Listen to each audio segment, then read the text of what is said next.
Doctor কি বলছে জানতে চাও? বলছে আমি আর বেশি দিন বাঁচব, সেই জন্য আমি আর চিকিৎসা করাইতে চাই না। ডাক্তার যেহেতু বলছে বাঁচবো না, শুধু শুধু টাকা খরচ করে কি লাভ বলো?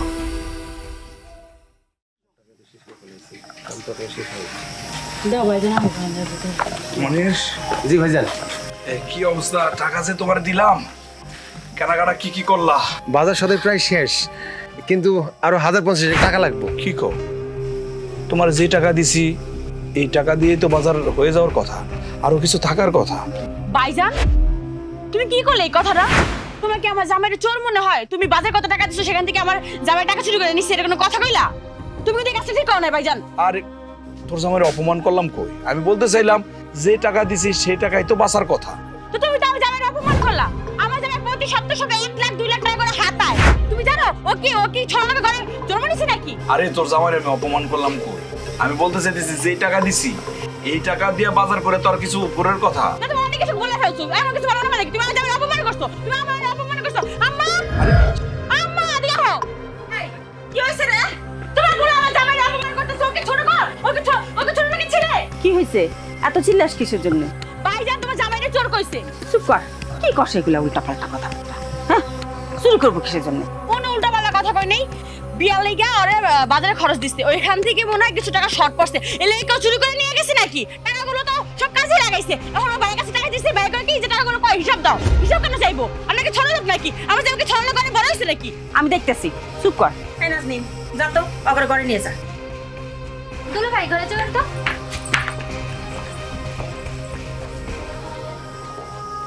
কি হয়েছে রে বাজান?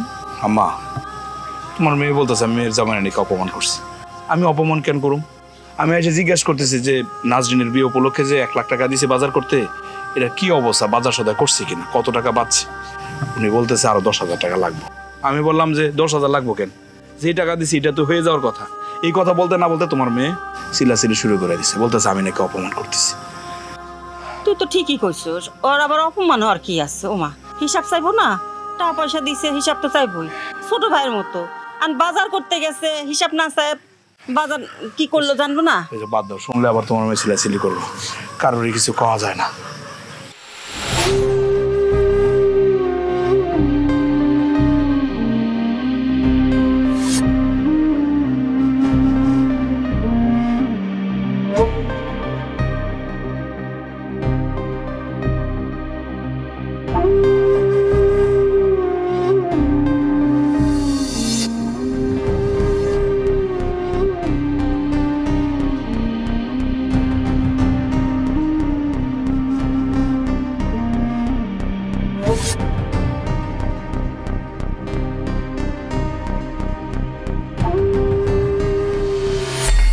আমি জানি তুমি আমার ডাক্তার দেখানোর কথা বলবা।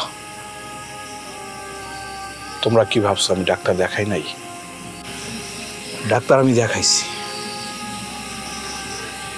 ডাক্তার কি বলছে জানতে চাও? বলছে আমি আর বেশি দিন বাঁচব, সেই জন্য আমি আর চিকিৎসা করাইতে চাই না। ডাক্তার যেহেতু বলছে বাঁচবো না, শুধু শুধু টাকা খরচ করে কি লাভ বলো?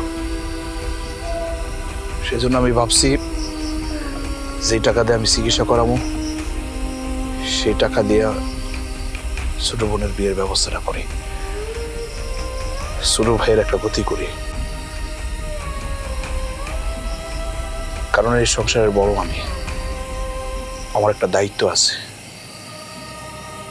আমার বোনরা যখন ছোট তখন আমার আব্বা মারা যায়, তারপর থেকে এই সংসারের দায়িত্ব আমার কাঁধে। আমার ভাই, 2টা বোন, আমি ছাড়া তো ওদের আর কেউ নাই। সেজন্য ভাবছি আমার জীবনের যাই হোক ওদের যাতে ক্ষতি না হয়।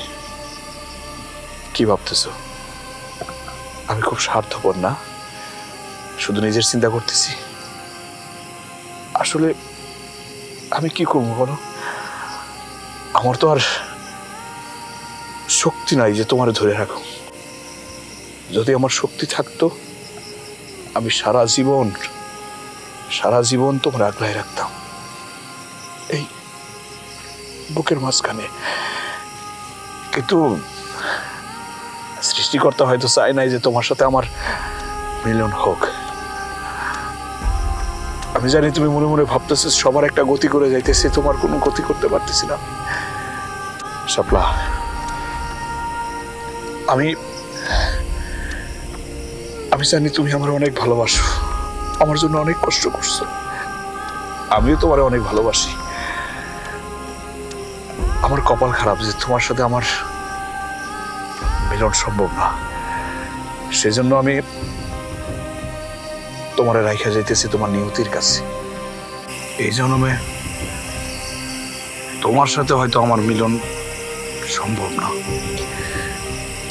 পরের কোনো জন্মে যদি তোমার সাথে আমার দেখা হয়, তখন যেন আল্লাহ তোমার আর আমার সাথে মিলন লিখা রাখে। তুমি পারলে আমার মাফ করে দিও।